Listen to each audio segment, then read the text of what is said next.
Café Country, a sua dose de triatlon. Pega o seu café e vem com a gente. Fala galera, eu sou o Beto Nitrini e bem-vindos a mais um episódio do Café Country. Estou aqui com Sérgio Magalhães, Érica Magrice e Wagner Espadoto. E aí pessoal, como vocês estão? Fala aí galera, bom dia, ou boa tarde, boa noite. Bom dia turma, tudo bom? O Maguilhão tá resolvendo o pepino aí da obra pepino em cima, então ele não, já ele dá um alô pra gente aí. Daqui a pouco ele aparece aqui. Vamos lá. O triatlo é um esporte muito novo. A gente falou sobre isso no nosso primeiro episódio do Café Country. Quem ainda não teve oportunidade de ouvir, corre lá e ouça que vale a pena. Tem bastante coisa que a gente descobriu para fazer esse episódio. A primeira prova realizada em solo brasileiro foi o Triatlon Café do Brasil, no Rio de Janeiro, em 1983. Mas não demorou muito para surgirem talentos. Em 1991, a gente já tinha um campeão mundial, o Leandro Macedo, que também foi terceiro no ranking mundial em 1996. Neste período, surgiram também vários nomes, como Armando Barcelos, Antônio Mansur, Marcos Ornelas, o Mansur até que foi campeão mundial de aquatlon em 2009, Sandra Soldan, Fernanda Keller.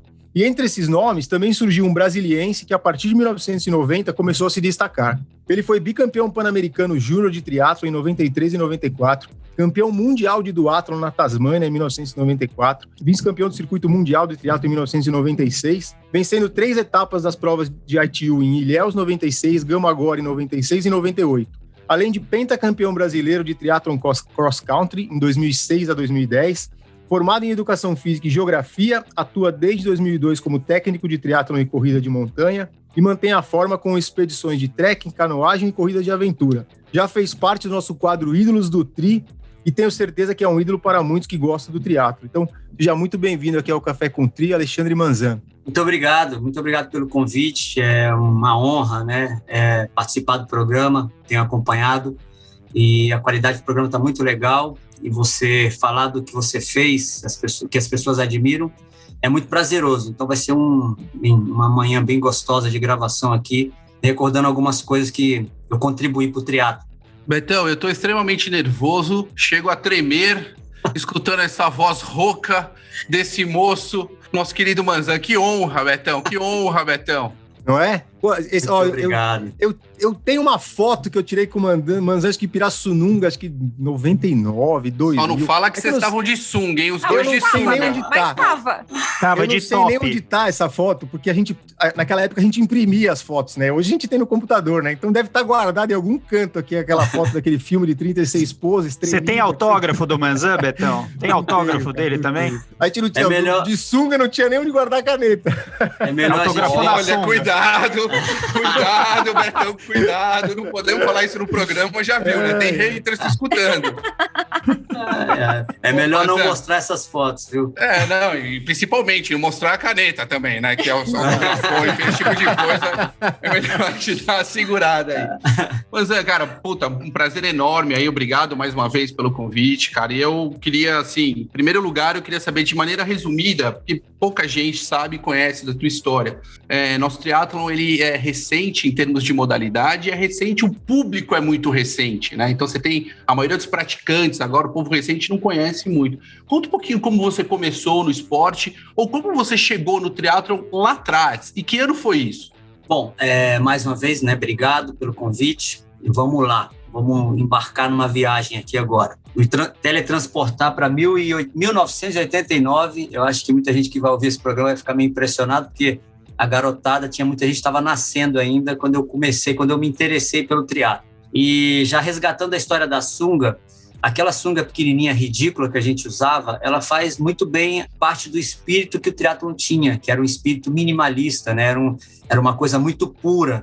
E da sunga pulava para bike, assim, se a gente for resgatar, são coisas assim muito essenciais, básicas, coisas que a gente fugiu um pouco na história do triatlon. Pelo menos até onde eu acompanhei, eu acho que o triatlon deu uma guinada, né, em relação à essência da coisa, né? A gente pode falar disso mais para frente. Mas fato é que em 89 eu já praticava natação, mas era uma natação bem amadora mesmo. Eu era adolescente, né? Começava ali a minha fase de autoexaminar e não estava gostando muito da minha pochete crescendo. E aí eu entrei num treino de natação para manter um condicionamento. E dali comecei a gostar de praticar com frequência um esporte, né? Eu já andava de bike, mas em BMX, né? Eu gostava de bicicleta, pulava rampa, botava os caras, pulava em cima deles, aquelas histórias que alguns garotos fizeram. Alguns conseguiram sobreviver a essa fase. Você viu o filme do ET, decidiu comprar uma... Mas sem dúvida, o filme do ET foi algo que influenciou demais a gente, mas é verdade, né? Com certeza. Bem, aí a minha história com a bike era mais antiga, né? Vinha dessa fase, não era nada de treino, era diversão. Mas depois que eu comecei a nadar, conheci uns amigos, né? Fiz amizades ali na natação. Um belo dia, 2 deles falaram, a gente vai fazer um triatlon, você não quer ir lá assistir a gente e tal? Eu falei, triatlon, né? Aquela curiosidade, e fui assistir os caras, que eram grandes amigos, né, meus, assim, da época. E quando assisti eles fazendo a prova, isso foi em 89, eu fiquei admirado com aquela autossuperação, né, aquela vontade dos caras de superar 3 modalidades na sequência. Imagina, eu fazia natação e achava o máximo, né, nadava ali com os caras e achava o máximo. E um detalhe, eu nunca engatei na natação, nunca consegui ganhar resultados expressivos em competições, era uma coisa bem amadora, e eu tinha consciência de que, ou pelo menos achava que eu não poderia ser atleta nunca. Mas depois que eu vi esses caras terminando ali, eles terminaram em penúltimo, antepenúltimo, eu fiquei ali, cara, eu quero terminar essa prova junto com eles, né? Além de amigos, eu achei só o fato, né? Aí está a essência da história, só o fato de você se superar, prestar atenção no que você é capaz de fazer, para mim era o must era tudo, para mim o triatlon foi ali que me cativou. E aí, imediatamente, foi uma virada de chave, assim, eu, de uma hora para outra, falei, não, eu quero ser triatleta, eu quero terminar essa prova e, enfim, eu quero explorar o meu potencial, quero ver até onde eu consigo, quantas provas eu consigo fazer, e a coisa começou assim, comecei a treinar naquela época, minha primeira prova oficial, né, foi em 1990, e não tinha informação nenhuma, o que era muito legal, por um lado, porque hoje o cara começa, ele tem um calhamaço de coisas à disposição dele, ele sabe tudo que não pode fazer, principalmente, que é o mais certo, né? E sabe para os caminhos a serem explorados. Naquela época, não, a gente era piloto de teste, né? A gente ia batendo cabeça. Eu lembro que o primeiro treino que eu fiz, assim, era, não, a gente tem um parque da cidade, eu morava próximo, tem 10 quilômetros. Falou, não, a gente vai treinar para a prova tem 20 quilômetros, então nós vamos fazer 20 quilômetros no máximo que a gente conseguir, no vermelho. E era isso, eram 2, 3 vezes na semana, pegava a bike, começava no vermelho e terminava no vermelho. Mas qual que era a tua nutrição durante esses longos da bike? Conta pra galera aí, o que vocês tomavam? Cetogênica, malandra. Cetogênica das antigas. O que era? Cara, era caracol com ovo? O que era? Não existia nada disso, cara. Era essência pura. Não tinha nem isotônico, né, nessa época ainda. Não existia, Imagina. A gente tomava muito Coca-Cola, que funciona até hoje, né? Mas isso fomos descobrir depois de um tempo. No começo era água.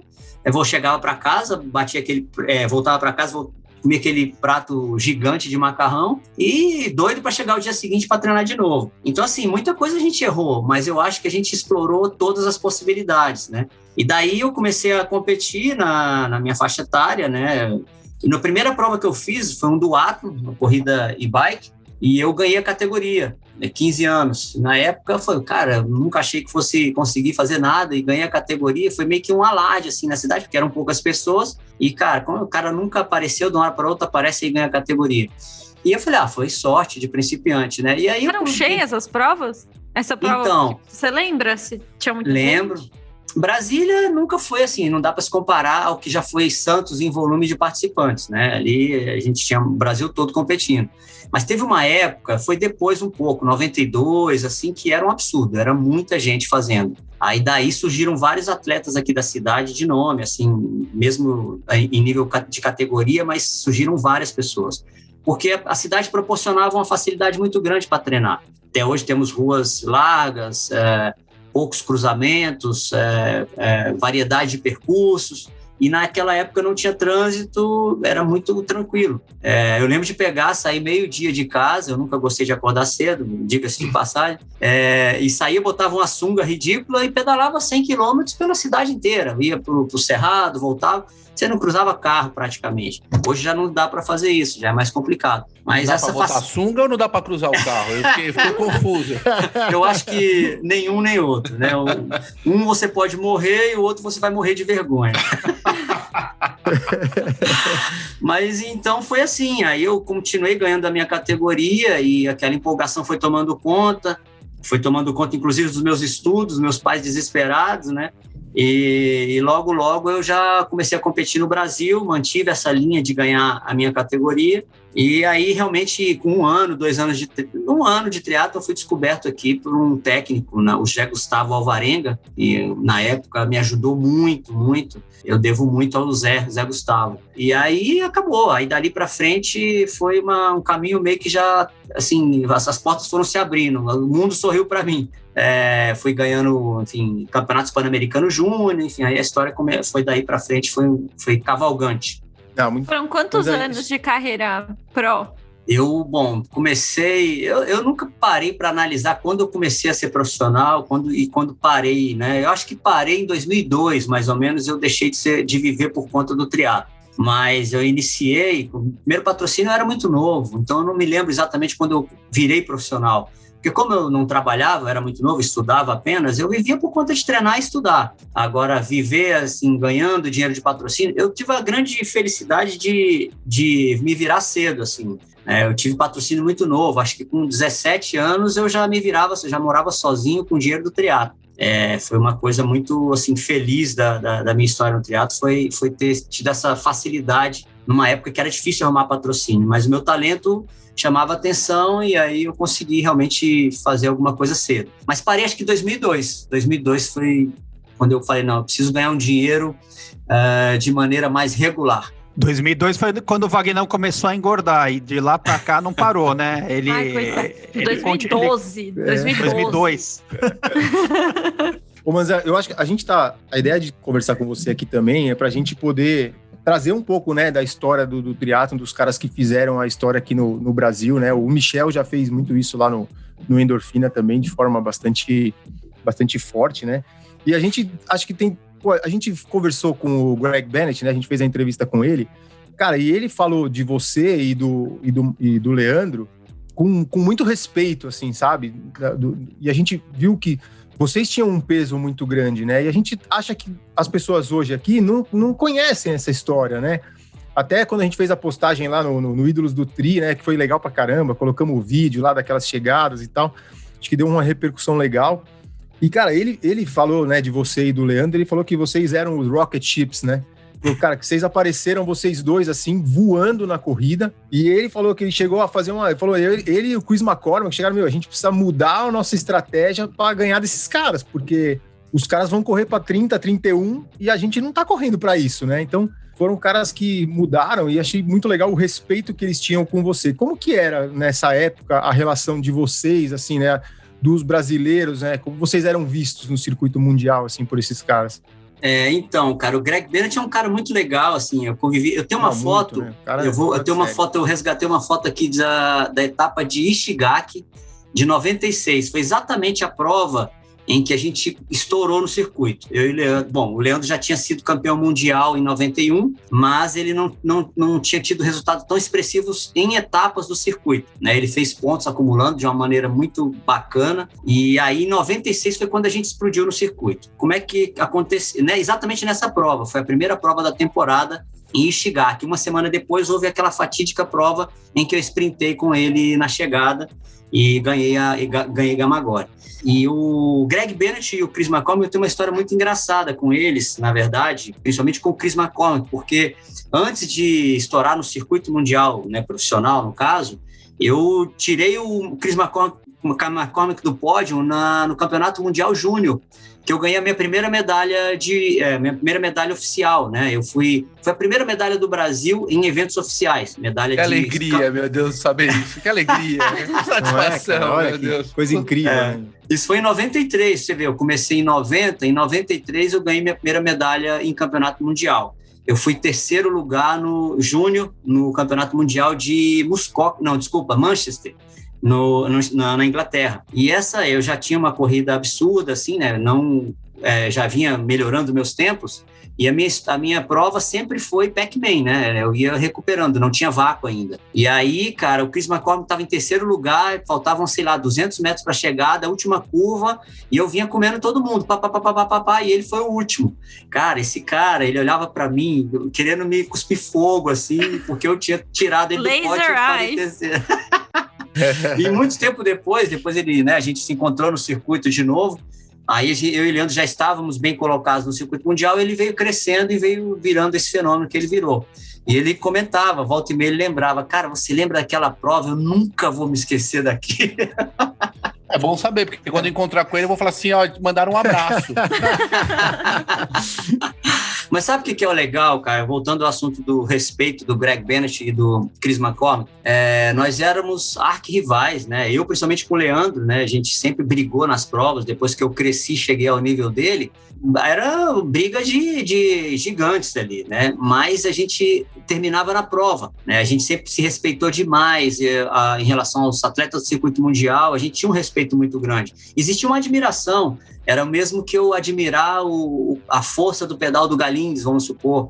As pessoas me admiravam pela corrida, né, do Leandro também, e assim ficou no circuito. Então, eu acho que uma coisa que falta hoje, apesar de eu não estar acompanhando muito assim nos últimos anos, falta um pouco mais de respeito entre os atletas, entendeu? Você saber que, por exemplo, ninguém sabe, poucas pessoas sabem no triatlo a história que eu e o Leandro traçamos aí no circuito mundial.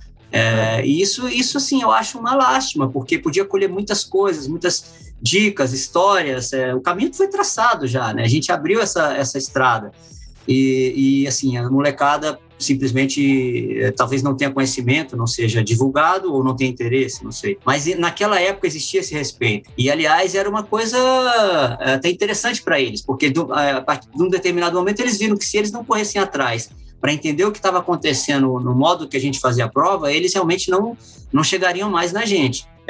Voltando a essa história, em 96 foi quando a gente voltou forte para o circuito mundial. Havia um patrocínio principal com muito interesse, foi o Pão de Açúcar, ajudou muito a gente, e a confederação nessa época estava com uma verba, eu acho que bem destinada, né? E a gente fez o circuito inteiro. E sem pretensão, na verdade, a gente já tinha feito uma prova, a gente tinha disputado uma prova em Brasília, 2 provas em Brasília antes de embarcar para o circuito mundial em 96, que foi Balneário Camboriú, né? Na verdade, o Leandro vinha a história dele sempre foi, né, maravilhosa, sempre foi um profissionalismo absurdo. Então, chegar no Leandro era uma coisa meio que absurda, assim, quase ninguém, né, almejava isso, porque sabia que era meio inviável. Eu sempre fui no modo, sem saber que era impossível, vou lá e vou fazer, entendeu? Nunca, não é que eu não respeitava, mas eu tinha uma visão diferente, claro, de acessar aquele. Eu queria me conhecer, eu queria ir para a morte ali, quero ver até onde eu consigo e dane-se, né? E foi assim que eu cheguei no nível do Leandro. Lógico que ele era uma inspiração, ele era aquele patamar ali a ser atingido. Quando eu cheguei, acabei passando ali, comecei a ganhar e tal, e nisso ele reagiu, né? A gente conversa muito sobre isso, volta e meia, e ele falou, cara, se eu tenho, veio a motivação que eu precisava para me reerguer aqui, né? Para dar um outro up no meu condicionamento. E aí o cara começou a treinar de novo, ou seja, o que o Greg Bennett e o Chris fizeram lá fora quando nos viram, foi o que o Leandro fez quando me viu chegando perto. E aí a gente começou a entrar, assim, nas provas, era um pega para capar, era a corrida da morte, né? Sabia que o Leandro tava, o bicho ia pegar. E aí a gente foi em 96, no Campeonato Brasileiro, disputamos Camboriú, foi quando teve aquele sprint histórico lá, a gente acabou empatando na prova, corremos a prova praticamente do lado um do outro o tempo todo. E aí foi aquela, cara, como pode, né? O tempo todo do lado vai ser foda. Toda a prova correr, né, disputando a morte vai ser difícil. E aí fomos para Brasília. Em Brasília tive um desempenho um pouco melhor, venci. Logo na sequência fomos para o Japão. Entramos no circuito mundial. E aí ele já estava fora do circuito há um tempão. Eu tinha feito algumas etapas do circuito, mas assim, não tinha engatado ainda. E a gente chegou em Ishigaki, nessa foto que eu vou depois mando para o Betão e você manda para o Greg Bennett. E a gente lá, cara, totalmente despretensioso. né, com aquela sunguinha ridícula, vamos ver o que acontece. E aí, na primeira prova, cara, a gente teve um pelotão que se destacou, que o Miles Stewart estava, e o nosso pelotão principal ali, Greg Bennett, eu, Leandro, enfim, tudão. Saí para correr, falei, cara, eu quero ver onde eu consigo chegar, né? Não interessa quem esteja aqui, eu quero ver o que eu posso fazer. Foi a minha melhor corrida em provas oficiais. Eu fiz 30 minutos e 10 segundos. Que ano isso? Jesus! 1996. Foi no começo... foi em maio, eu acho isso. E aí... Deixa eu fazer um comentário. E você era de placa do de outro carbono. lado... E você aí do outro lado, enquanto escuta esse podcast, achando que corre muito. Né? Ó, 96, 30 nos 10, depois de 40, suave, né? Soltinho, rodando ali. O reino de rainha assistem, ele tava.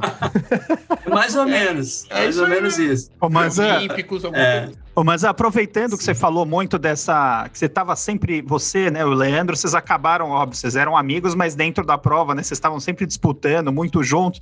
Sim. O que você acha, na tua opinião, que na época que vocês competiram, fez surgir atletas como você e o Leandro e até outros, né, que se destacaram nos anos 90? Você acha que isso era muito início do esporte? E eu queria um pouco da tua visão, porque a gente não vê hoje muito mais, a gente vê muito menos atletas que deram sequências, tipo novos talentos. Óbvio, a gente tem vários aí que estão ainda hoje na ativa, mas a gente vem discutindo muito hoje sobre a importância, né, dos triatletas, dos profissionais, porque eles criam uma percepção, né, os amadores precisam de ídolos, né, precisam de pessoas para se espelhar. Então, eu queria a tua visão, o que você acha, mesmo estando um pouco longe hoje do triatlon, por que naquela época, né, e hoje em dia a gente tem essa dificuldade de formação de novos atletas? Bem, a gente tinha até comentado isso antes ontem, né, eu passei uma mensagem para alguns, dizendo que não seria muito correto da minha parte falar muito profundamente do que acontece no triatlon hoje, porque eu realmente não participo de perto, né? Eu não sou hipócrita de tentar falar da opinião sobre o que eu não entendo. Mas eu sei exatamente o que acontecia na minha época, né? E eu posso dizer que, assim, o que eu sinto de início, assim, a nossa vontade de ganhar era grande, entendeu? A gente ia pro tudo ou nada, né? Com respeito. Aí eu acho que existe uma linha tênue aí onde dividiu muitas coisas. Hoje o cara, assim, voltando a dizer, eu estou muito por fora do que acontece hoje, nos últimos anos, mas até onde eu participei começou a ter um movimento um pouco desonesto de aquela ganância irrestrita, né? Vamos ser bem claros, o doping e outros recursos que a gente, na nossa época, não passava nem pela cabeça, era sangue e suor na madrugada, entendeu? Treino e tal, era isso que a gente fazia. A gente sabia que o único caminho para ser um campeão de verdade era fazer o máximo que você pudesse com o mínimo. E era isso que dava certo, entendeu? E deu, né? Uma coisa que você falou em relação aos ídolos, isso é fundamental. Você tem que ter ídolos no esporte, senão você não renova essa questão. Agora, eu não posso dizer hoje assim, eu não conheço profundamente os meninos que estão aí hoje treinando, porque a fase é diferente, né? O mundo mudou, o triatlon mudou, então não dá para dizer quais são as dificuldades, as facilidades que eles encontram hoje. Agora, uma coisa que mudou, eu lembro de fato assim, que mudou um pouco a essência do triatlon foi a questão de currículo, né? Eu lembro que teve uma época no Ironman que começaram a colocar uma categoria empresário, né? Assim, cara, categoria empresário no triatlon, né? Você está fazendo um esporte, aí você bota uma categoria de empresário. Eu acho que assim, ali todo mundo é absoluto. Você é um ser humano que está praticando um esporte. E daí para frente, eu acho que as coisas se transformaram um pouco. Não estou dizendo que foi só isso. Existe uma procura hoje muito grande por um carimbo do Ironman no seu currículo. Pode ser não ser tatuado literalmente, como muita gente faz, mas que, eu fiz um Ironman, eu completei um Ironman. O cara se arrasta por 15 horas e acha que é um triatleta Ironman, né? Eu acho isso, pelo que na minha história de triatleta, eu acho que isso não é triatlo, né? É um outro modelo de esporte, é um sacrifício, é uma penitência que você paga para fazer parte de um grupo, né? O condicionamento é outra coisa. Você ser um triatleta é você explorar suas capacidades físicas, mentais e inclusive sociais para você se tornar um grande atleta, né? Não existe corta-caminho para isso. E o que eu vejo hoje, sinceramente, de longe, pelo menos, é que as pessoas estão sempre tentando achar um desvio, um caminho mais curto para chegar a um objetivo que não são capazes, né?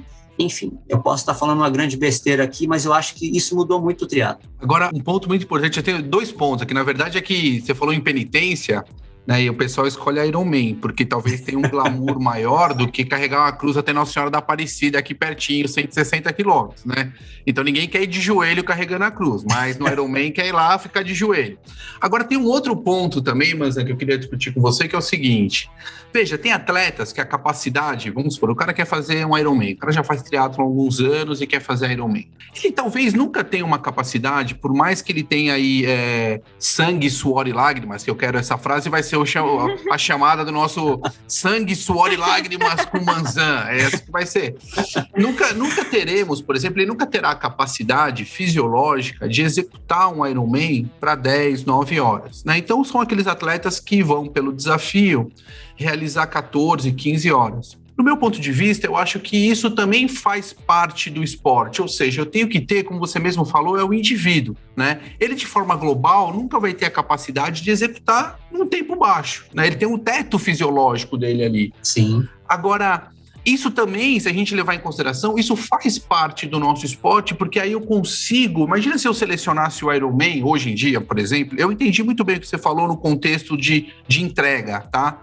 Mas quando a gente fala assim para uma galera, muitas vezes os caras vão pegar ar com você. Se você falar, essa é uma frase perigosa, né? Eu até penso como você no sentido, poxa, o pessoal não treina, porque a gente sabe... O Ironman, treinar pouco para completar 17 horas e eu posso andar uma maratona, eu completo. Essa é a grande verdade, né? O que está envolvido por trás disso, que é o demonstrar que sou um Ironman, esse é o grande ponto, talvez, que você quis abordar. Mas eu acho que o Ironman também, de certa forma, né, ele abriu aí um grande espaço, tanto para as assessorias e para mais pessoas entrarem no nosso esporte, o que deveria reverberar, né, mais praticantes, mais apoios, mais mídia, mais patrocinadores, mais profissionais, né? Alguma coisa nesse sentido. E não é o que acontece. Naquela época lá atrás, vocês tinham dificuldade de patrocinadores, mas vocês tinham um alto potencial sem ter muito conhecimento. Como que vocês buscavam esse conhecimento, Manzan? Aonde vocês Era só olhando os caras de fora e replicando? Como que era? Não, era tentativa e erro mesmo. Né? A gente não tinha uma cartilha, você não tinha um livro, você não tinha internet, né? Então, assim, era tentativa e erro. Existia um protocolo de treinamento, né, padrão, bem básico, e de outros esportes, do atletismo, do ciclismo mais antigo e tal, em que a gente adaptava, né, fazia uma adaptação para o triatlo. Mas era extremamente difícil. Eu lembro que tinha gente que tinha 2 técnicos, um só de corrida, outro só de ciclismo, outro até 3 com da natação, e era horrível para você sincronizar as 3 atividades com 3 técnicos diferentes, né? Porque não existia um protocolo do triatlo como existe hoje, técnicos especializados só no triatlo, que fazem ali uma coisa bem vomitadinha e perfeita para o cara treinar. E a gente ficava errando. Cara, exagerei, chegava até o ponto do técnico do ciclismo, ser humilde ao ponto de falar, cara, eu acho que eu errei a mão com você, e abaixar, né? Ou então da corrida, cara, aí você já tinha perdido uma temporada, né? E assim foi, né? A gente perdeu muito tempo com isso, sem dúvida. Mas eu acho que você acaba explorando outras qualidades do seu corpo, né? A tolerância, recuperação, enfim, não estou dizendo que as pessoas, todo mundo tem que passar por isso, mas foi uma fase em que eu guardo muita coisa boa, assim, que me deu estrutura emocional e física para correr circuito, etc. Mas voltando à questão do Ironman, eu falei uma coisa muito feia, que era falar das 15 horas, né? Eu não deveria ter colocado números no tempo total. Mas coloca 17,1, que fica tranquilo para todo mundo. Não, realmente é só uma referência. O que eu quero dizer com isso é que o triatlo é um esporte individual, queira você ou não, né? Muitas vezes você deve ter já ouvido isso de algumas pessoas, você é taxado de egoísta. Isso quem me falou foi o Chris McCormick, por uma grande coincidência. Eu vi ele falando num relato, num artigo, e eu concordo plenamente com ele, entendeu? Se você quer ser um campeão de verdade no triatlo, você tem que ser um pouco egoísta. E não é egoísta ao ponto de evitar as pessoas, de não conviver com a sua família, mas o triatlo é individual. Você tem que se dedicar seu corpo e alma àquele esporte para explorar o máximo que você tem. E isso é um pouco egoísta, faz parte da característica do esporte. E voltando à questão do que existe hoje, pelo menos até onde eu consigo enxergar, é que as pessoas não fazem o triatlo para si, né? Fazem para os outros. E aí é que está o grande erro. O triatlo é seu, é interno. né? Os seus limites, as suas dificuldades são pessoais, né? E você transporta isso para as pessoas que estão te assistindo, com suas fotos, com suas justificativas e seus dilemas. E tá errado, né? Eu acho que, cara, as pessoas têm que interiorizar mais o triatlo, né? Para você. Então faça até onde você consegue, sem apelar, e, enfim, dentro das suas capacidades e etc. E, enfim, daí eu vou perdoar com as 15 horas. Eu concordo muito com isso que você falou, Betão, já vou passar já.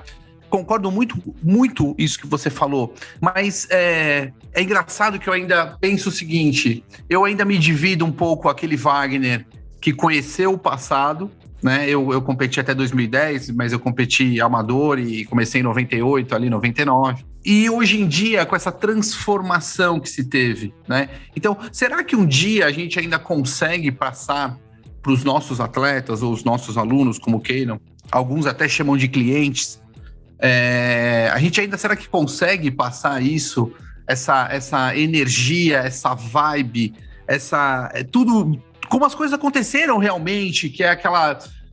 a superação, essa coisa toda. Você acha que um dia a gente consegue ainda voltar para as origens? Não, eu acho que não. Mas eu concordo com você, né? O esporte mudou.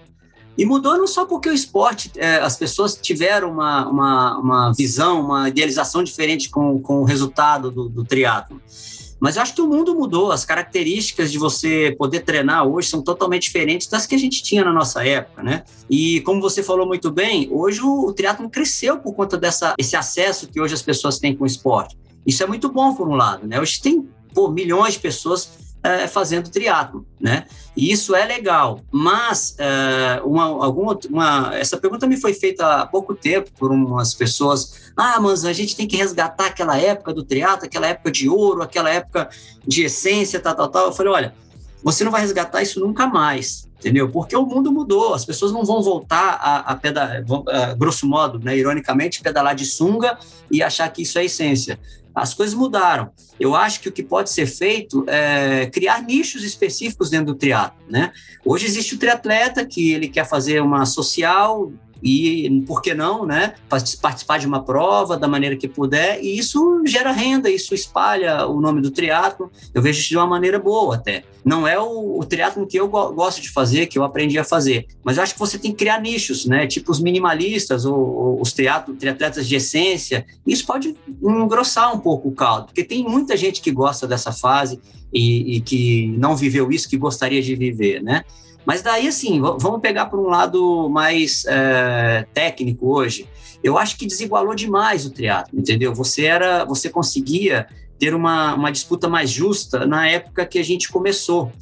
Coincidentemente ou não, né, na época que a gente começou, não tinha equipamento como tem hoje, né? Hoje você pega uma bike, a bike, cara, sei lá, 30% da média que você faz é a bike que te entregou, né? Na minha época, não, cara. A bicicleta de ciclismo, a bicicleta que a gente pedalava era uma bicicleta de ciclismo, praticamente com clipe, que muitas vezes a gente até adaptava um clipe ali, amarrava um negócio no guidão e ia embora. Cara, e sinceramente a gente fazia médias absurdas. Se você pegar o tempo do Mark Allen, que no Ironman de 89, que foi quando ele disputou 89, lá com o Dave Scott. Enfim, entre outros anos também, não foi só naquele ano. Ainda tem um tempo... Acho que ele fez 4,24, eu acho, cara. É muito próximo do que os caras fazem hoje, entendeu? É próximo, né? Assim, se você colocar uma proporção, é muito próximo. Então, o equipamento melhorou e tal, mas, cara, é possível você fazer. Só que onde eu quero chegar é que o custo de um cara entrar no triatlo naquela época era muito mais baixo, entendeu? Ele, com qualquer equipamento, entre aspas, né, ele conseguia participar praticamente de igual para igual, né? Hoje não, hoje acabou. Eu comprei minha primeira bicicleta com uma bolsa de iniciação científica na faculdade, olha que beleza. Hoje o cara... Eu espero que a FAPESP não esteja escutando isso e peça todo o dinheiro de volta agora, porque... tudo de volta, deve ter uns R$1.500, tudo. Bem, acho que é isso. A gente estava comentando, a gente já comentou aqui uma vez sobre esse negócio do Ironman e tudo, né? São tendências, não adianta a gente querer ir contra, né? O que você estava comentando, né? E aí o Wagner uma vez falou aqui também que causa muito mais impacto você chegar na segunda-feira no escritório ou pros amigos e falar que você fez um Ironman, que seja num tempo limite, do que você falar, fiz um short em 1 hora. Pô, eu já falei, eu sempre falo isso, muita gente me pergunta qual distância que eu gosto mais. Cara, eu gosto de qualquer uma. Qualquer distância que você me chamar para fazer, eu já fiz todas as que você puder imaginar que teve aqui no Brasil, eu já fiz, porque eu gosto de fazer, entendeu?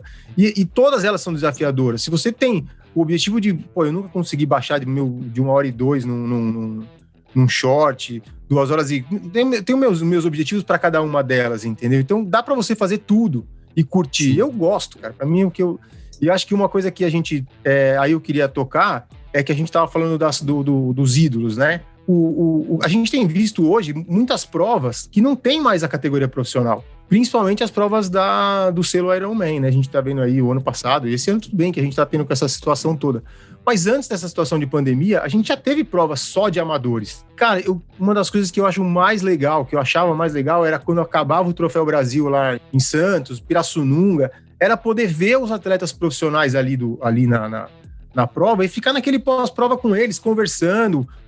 Não dava para tirar selfie, né? Porque não tinha selfie, mas dava para ficar ali, conversando com os caras, trocando ideia. Eu aprendi muito trocando ideia, ouvindo, né, os profissionais depois da prova. E eu acho que vai acabar você leva o esporte para o final, né? Porque acaba o triatlo no Brasil, o esporte sem ídolos, né? E os ídolos são os atletas profissionais. Então isso é uma coisa que eu acho que a gente tem que tentar lutar até. Tem a PTO surgindo aí agora, né, para tentar colocar um valor maior nos profissionais, que eu acho que a gente precisa valorizar mais tanto os profissionais do presente e resgatar um pouco da história para mostrar o que eram os atletas profissionais, né? Então, acho que esse que é um ponto que a gente tem que bater sempre.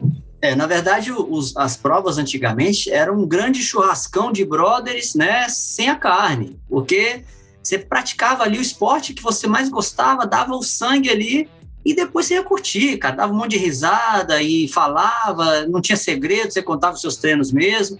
E assim, era um barato, cara, a gente ficava louco para descer, né, para São Paulo, para fazer as provas, porque você sabe que ia ser divertido pra caramba, né? Agora, em relação a que você falou dos ídolos e etc., eu tenho uma colocação, eu acho, né, uma opinião isso. Hoje é muito mais difícil você ser um profissional, e por conta disso eu acho que existem muito menos ídolos hoje do que na nossa época, por conta de interesses de patrocínio, você tinha colocado aí. Vamos tomar da seguinte maneira, né? Hoje você tem a internet aí, o Instagram, as redes sociais, que você vira um ídolo, né, da noite para o dia. Você vira um campeão da noite para o dia, sem ser um campeão e sem ser um ídolo. Então, isso, a internet é um lado, eu acho, negativo, ela te oferece uma competição desigual, né? Então, ficou muito mais difícil para um cara pró, um cara que realmente tem performance, se destacar nesse meio, porque hoje não tem, é inevitável. É rede social, é aparecer em fotos ali, seguidores, etc. E ficou mais difícil para um cara bom ter essa disputa mais honesta, entendeu? Chega um cara lá, eu já vi isso até meus últimos anos de patrocínio ali, até depois mesmo, amadoramente, tentando fazer uma permuta com uma bike para fazer algumas provas e tal. Eu ouvi isso, né, da história que eu tive, da história da minha época, assim, ver Leandro, Armando, outras pessoas, Marquinhos, Fernanda, e, cara, eu não sei se eles passam por isso, mas, cara, o que eu fiz pelo triatlon, e chegar o cara e falar, não, mas olha só, o fulaninho ali, ele aparece na televisão, ele tem tantos mil seguidores, então não posso negociar isso com você, eu te faço preço de custo e para ele eu vou dar uma bike mais não sei quantos R$1.000. Cara, é decepcionante, entendeu? Você vê uma inversão de valores muito grande. Mas eu não lamento isso é o caminho que se tomou, eu acho que não tem volta, né? É uma coisa muito disposição hoje, né? Você, quanto mais aparecer, melhor, independente do seu lado performático ser bom ou não. Teria que performar nos dois hoje, né? O atleta profissional também teria que ter esse lado. A gente já discutiu isso algumas vezes aqui. O cara tem que estar exposto, não tem jeito, meu. Tem que se expor nas redes sociais, tem que aprender também isso, né? Isso eu vou assumir, assim, na nossa época era mais fácil nesse ponto, porque você fazia, né, treinava, você dava o osso e tal e competia. A mídia não era com você, né? As revistas iam lá, tiravam foto e você estava bem na fita. Hoje o cara Hoje não. Fazer.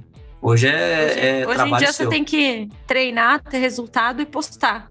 Exatamente. Tem que ter essa parte. Tá nas mídias sociais, não necessariamente mais nas sim. revistas, né? Não existia naquela. Acabou a revista, né? Hoje é isso aí mesmo. Eu queria voltar um pouco mais na sua história, assim, você falou que lá no começo você foi descoberto por um treinador, desculpa, eu não gravei o nome dele. Zé Gustavo. O Zé Gustavo. Como é que era o seu treinamento naquela época? Tipo assim, uma semana típica e como é que isso mudou? Você teve vários treinadores Você só seguiu com um? Você se self-coached em algum momento? Como que foi essa parte, assim? Eu tive pouquíssimos treinadores. Praticamente passei a minha carreira toda com o Zé Gustavo. Num determinado momento, lá no meio disso tudo, eu quis fazer um experimento com outra pessoa, um técnico do Rio, mas logo assim, eu vi que o estilo do treino, né, a maneira de treino do Zé Gustavo era muito boa para mim, se encaixava com o meu perfil. E depois de um tempo, aí depois que eu voltei a ser amador, no caso, né, lá de 98 para cá, eu venho me autotreinando. Sou formado em educação física, e eu vejo uma vantagem e uma desvantagem em você se autotreinar, né? A vantagem é que você sabe exatamente o que o seu corpo é capaz de fazer, o que ele assimila melhor. Eu sei os melhores treinos para mim, isso é bem dinâmico, é fácil. Mas o lado ruim é que você não tem alguma pessoa para te dar uma dura, né? Você não tem compromisso com outra pessoa, né? Pra torcer a rosca. Vou te apresentar um cara aí no final do programa, vou te passar o contato dele. Boa. Boa. Mas voltando à questão dos treinos, cara, eu lembro de, assim, e isso eu vejo hoje que era bem assim, não é desnecessário, né? Foi um experimento. Mas o meu treino, ele girava em média em torno de 300 quilômetros de bike por semana, uns 50 de corrida, e a natação dava ali uns 3.000 metros 5 vezes por semana. Você vê, né? Olha isso. Olha isso, Betão. Isso é o que vocês fazem e não andam. Você vê como não tem jeito. A gente faz mais do que isso, meu Deus do céu. Tem alguma coisa errada. Tô errando. Como é que é o nome do técnico? José Gustavo? José Gustavo. Me dá um contato do Zé Gustavo. Deixa eu falar com o Zé Gustavo. O esforço tem, o que falta é o talento, viu, Wagner? É o talento, não tem... Sabe quando eu vou correr pra 30? Você vê, ele corria 50 km por semana. Se eu correr 100 km por semana, eu não corro pra 30. Se eu correr 200 km por semana, eu não corro pra 30. Você corre Mas aí, você tinha... por semana, você morre. Você tinha um treino favorito, mas você sempre teve algum treino que você curtia fazer? Era pista, era longo, não sei, bike? Tinha alguma coisa que você gostava ou que você gosta até hoje? Não, eu sempre gostei de treinar, eu treino até hoje, né? Eu deixei de competir já há um tempinho, mas assim, eu treino todos os dias. Não treino mais exatamente a mesma rotina, mas eu treino todo dia. Eu gostava muito de pista, apesar do sofrimento, eu achava aquele tradicional lá, eu tinha um treino de 8 de 1000. Era sangue, suor e lágrimas, literalmente, né? Na madrugada. Na madrugada. O Wagner gosta do treino de pista também, né? Pista da Marginal, que ele pega de carro hoje. É esse treino que ele gosta. Tem jeito, né? Aí é... Esse treino eu gostava muito, eu via muito resultado nele. Mas eu nunca gostei de pista, digo, de track and field ali, do local. Então eu fazia esse treino na rua mesmo. Eu tinha alguns trechos marcados, que na época não tinha GPS, não tinha reloginho.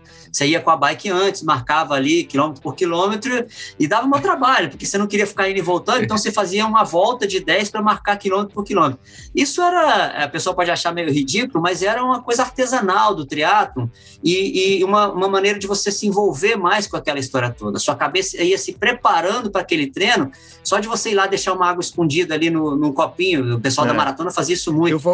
Eu tava conversando com um amigo meu, ele tava falando pra ele que no meu primeiro Ironman em 2002, eu corri 21 quilômetros os primeiros, entre 1h40 e 1h50, né? E aí depois eu fechei a maratona em 4 horas e 12. Aí ele falou pra mim, pô, mas por que você não dosou no começo? Eu falei, você acha que eu só sabia que eu tava correndo nesse ritmo quando chegou nos 21.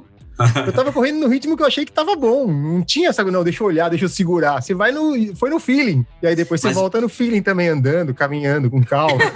o feeling da caminhada. O feeling do joelho, né? Mas, Betão, esse lance do ritmo aí, inclusive, é uma coisa que a gente fala muito hoje, essa galera mais old school, e da qual eu faço parte e me orgulho muito, é essa questão de você saber, a gente aprendeu na marra, né, com essas tentativas e erros aí no começo, a se conhecer demais, entendeu? Então era perfeito, a gente sabia exatamente, a gente tinha um power meter interno ali, que, cara, ainda funciona, era confiável, né? Era extremamente, você botava ali seu stead, a velocidade de cruzeiro, torcia o cabo e ia, e aguentava, porque já tinha errado, já tinha treinado. Isso não tem mais hoje, você é totalmente refém de recursos, cara. Eu acho isso um erro, assim, não fala. Olha, um risco muito. Cuidado. Mas é verdade, a gente já falou. A gente tem que acostumar, eu acho que tem que saber usar os dois, né? Usar as duas ferramentas é o ideal, né? O pessoal fica puto. O pessoal fica puto quando não baixa o treino do Training Peaks pro relógio, aí não sabe mais o que fazer, porque não sabe, verde. Simplesmente não consegue. Não consegue olhar o treino e executar o treino sem estar no relógio. É uma coisa bizarra. Como a gente estava falando, isso é irreversível, né? É um caminho sem volta. Mas até voltando à tua questão, é um nicho que tem a ser explorado. As pessoas que ainda gostam desse estilo, que ainda pregam essa sensibilidade, né, pessoal mais aguçada do que o eletrônico, existe um mercado para isso, né? Existe um campo a ser explorado.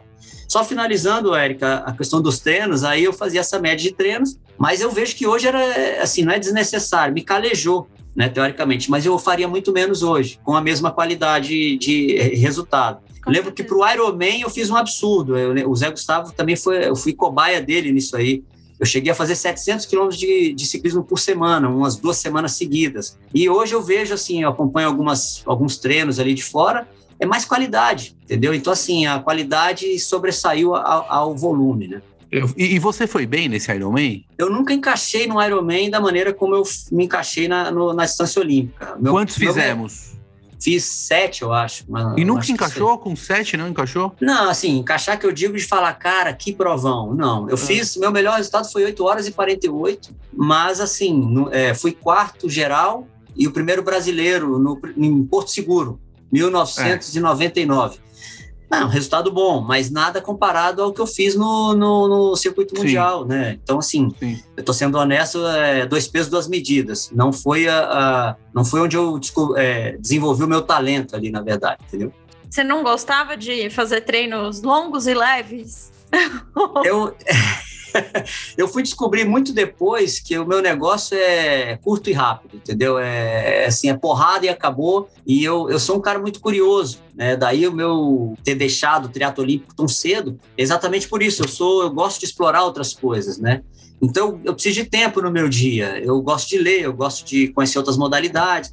Então, essa coisa de treinar o dia todo, uma hora começou a encher o saco, assim, para mim. Eu não tinha mais tempo para fazer as outras coisas que eu gostava. Pra você ter ideia, na época que eu disputava o circuito mundial de triatlo, eu voava de asa delta, eu escalava, remava de caiaque, então, paralelamente, né? Então, quando eu comecei a treinar para Ironman, eu me vi ali tolhido dessas atividades que eu gostava, e isso me incomodou um pouco. Então, eu prefiro aquela coisa rápida e eficiente ali do triatlo olímpico, né? Dos triatlos mais curtos. O Greg Banish também comentou que gostava das provas mais curtas e falando assim de outras coisas que você gostava, me disseram que você tinha a fama de ser um cara que conciliava muito bem os treinos com a vida noturna, assim, né?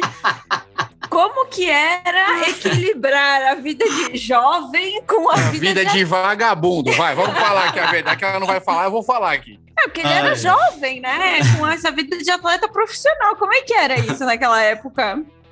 Olha, foi assim... Foi uma aventura, né? Foi uma aventura. Foi uma aventura muito boa, entendeu? Porque, assim, eu guardo com muito carinho aquela época. Apesar de... eu tive vários patrocínios que não gostavam muito desse perfil que eu adotava, né? De ser um cara boêmio e também fazer resultados, né? Assim, um patrocínio quer ver você fazendo resultado e, né, e treinando, sendo profissional, o que eu entendo muito bem hoje, né? Eu acho assim, você só é jovem uma vez na vida, né? E você desperdiçar essa juventude que é fazer besteira mesmo, fazer merda, vamos falar, assim, cara, você vai acabar fazendo merda quando velho. E eu acho que tem a hora para você fazer isso. Feliz de mim que consegui conciliar isso, né? Agora, algumas coisas eu errei, né? Eu errei a mão, eu fui muito rebelde em alguns momentos e acabei perdendo com isso, enfim, um caminho profissional, né? Poderia ter rendido um pouco mais a minha carreira de triatleta profissional. Não digo que foi por causa de ser boêmio, mas aí por opções mesmo dentro do triatlo, dessa questão de ser curioso, de querer pular para outra modalidade e tal. Mas eu achava muito saudável isso, né? Eu nunca exagerei, as pessoas sempre exageram um pouco no que contam, né? É verdade, mas aumenta. Aí eu tinha um controle disso, né? E eu me diverti muito. Eu acho que eu era um atleta feliz, como eu lembro de ver atletas do meu nível meio que infelizes, que duraram pouco tempo. Talvez tivesse faltado um pouco mais de felicidade na sua rotina de atleta, né? A minha eu completava dessa maneira. seja, sensacional, né? Conseguiu, É né? o melhor dos mundos, é verdade. Dá pra falar que não dá pra falar que deu errado, né? Não dá pra falar que foi mal, né? Pelo amor de Deus, dá né? pra falar. Vamos voltar. Não 10 dá. pra quanto? 30. 10 pra 30, não é 5 quilômetros. Porque eu fiquei pensando, as pessoas elas podem ouvir pensar 30 pelos 5 quilômetros. E né? aí nós descobrimos, se você observar, Beto, nós acabamos de descobrir que a solução pra tudo isso É cerveja. é sair. Que coisa que você não faz, Betão, você tá vendo? Sabe quando você vai correr? Não vai correr nem pra 35, assim. Não vou. Entendeu? Porque dorme direito, faz coisas, não vai. Tem que sair um pouquinho, relaxar, curtir a vida. Né? E agora, então, É isso. falando sobre essa história de balada, falando sobre essa história de vida noturna associada ao esporte, aproveitando esse momento ímpar, eu queria saber o seguinte, vamos fazer nosso momento roda presa, que é o momento onde você vai abrir o seu coraçãozinho peludo aqui pra nós e vai falar alguma gafe, algum momento marcante que você fez, alguma cagada, literalmente. Vamos lá. Literalmente não. Eu acho que... Enfim, tive várias, né? Quem é que não... Quem nunca, né? Aquela violenta mesmo. Vamos lá. Eu me recordo de uma rebeldia minha que realmente eu guardo com muito arrependimento, né? Isso foi em 96, né? No circuito mundial. Japão, isso? Não, estava na Austrália. Mas eu já tinha rolado Japão e tal, já tinha dado uma volta no mundo aí já, e estava no final do circuito já. Eu estava em Sydney, foi isso, eu acho.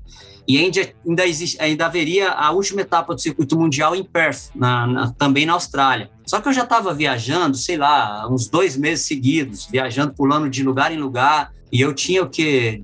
20 e poucos anos nessa época, eu já voava de asa delta, né? E estava desesperado para voltar para casa, como qualquer moleque dessa idade estaria. Mas eu era o Alexandre Manzan, líder do circuito mundial de triatlo, né? Não era qualquer jovem. Estava em Sydney, fiz a etapa de Sydney, foi Sydney, enfim. Eu estava disputando com o Miles Stewart nessa época para ser campeão do circuito mundial. Eu, de uma hora para outra, fiz umas contas, né? As contas realmente não estavam favoráveis a mim. Eu estava em segundo, no circuito mundial. O Leandro era o terceiro e o Miles Stewart o primeiro. Existia uma chance de eu ainda ganhar o circuito, que era correr Perth, ganhar do Miles Stewart e esperar uma colocação específica do Miles Stewart na prova. Eu achei aquilo inviável para mim, naquele momento de moleque, rebelde, idiota. E eu achei, não vai rolar. Vou embora porque eu tô doido para ir para casa, quero voar de asa delta. Eu vim embora para casa, não fiz a última etapa do circuito, fiquei em segundo, o Miles Stewart ganhou o circuito. Realmente ele ganharia porque ele ganhou a prova. Independente, né? É uma cagada absurda porque eu era profissional, né? Eu fiquei muito mal visto por essa atitude, com toda razão. Voltei para casa, vim voar de asa delta e quebrei o pé voando de asa delta. Bingo, né? Bingo, exatamente. Bingo. São coisas que a gente aprende assim, não tem jeito. E com o pé quebrado, corria para quanto? Pra uns 38, 37? Você sabe que essa história do pé quebrado, ela me acompanha. Eu quebrei esse pé, mas foi uma fratura galho verde, que chama, que é aquela que só racha ali. E estava no final da temporada, não me afetou quase nada. Fiquei ali de molho um mês, voltei em 97 com força total. Mas em 97, houve uma história, um karma que eu carrego aí. Eu estava em segundo do ranking mundial. Nessa época, o triatlon estava praticamente confirmado nas Olimpíadas. E estando confirmado, eu estaria dentro da Olimpíada sem fazer esforço, né? Por conta do ranking que eu já tinha ali, já estava ranqueado.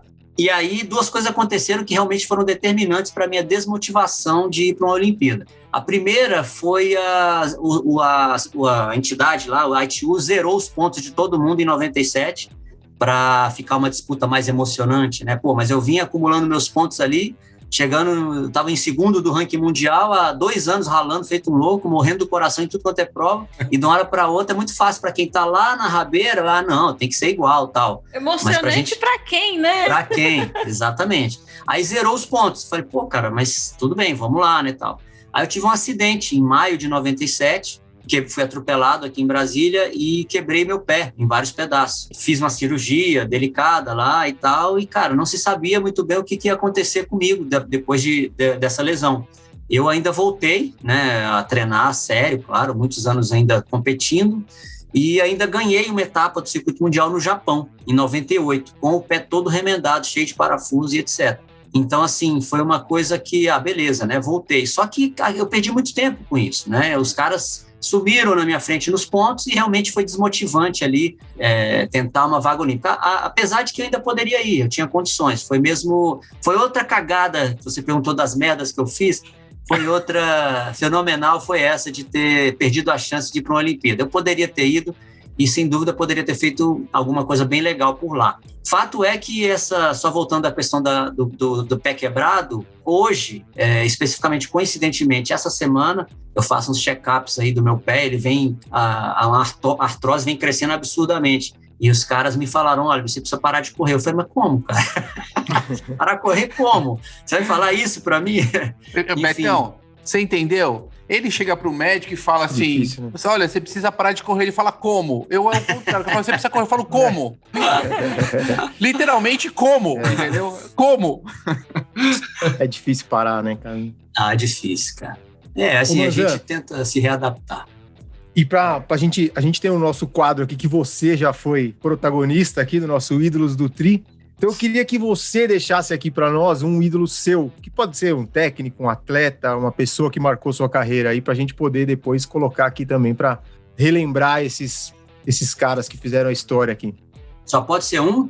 Só pode ser um. Pode ser um e eu quero que você se lasque. Você vai se comprometer também agora. A gente põe todo mundo na parede aqui. Justamente. Todo mundo vem, não, mas pode ser 3, um homem e uma mulher. Não pode. Pode ser Quer falar dos amigos tudo. Não, é um só.